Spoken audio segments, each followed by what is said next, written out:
Mago, arrête de rêver, c'est un vieux mec. Vraiment, il est même pas dans la religion. En plus, t'es dans le déni, là.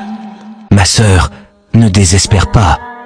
Beaucoup dans ton entourage peuvent probablement te décourager, te dire que tes prières pour celui que tu aimes vont échouer car il ne possède pas en lui la piété.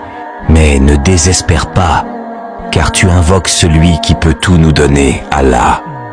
Tu invoques celui qui, lorsque le prophète Moussa faisait face aux troupes de Pharaon, a pu séparer la mer en deux pour lui.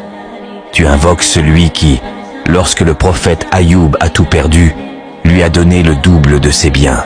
Tu invoques celui qui, lorsque le prophète Youssouf s'est fait trahir par ses frères, Allah l'a fait devenir une personne respectée en Égypte, appartenant à la royauté. Tu invoques celui qui rend possible l'impossible.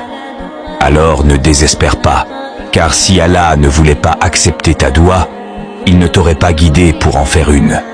Contrairement aux personnes qui te rabaissent et qui te disent que tu fonces droit dans un mur avec la personne que tu aimes, ne les écoute pas, car c'est toi qui finiras par avoir raison.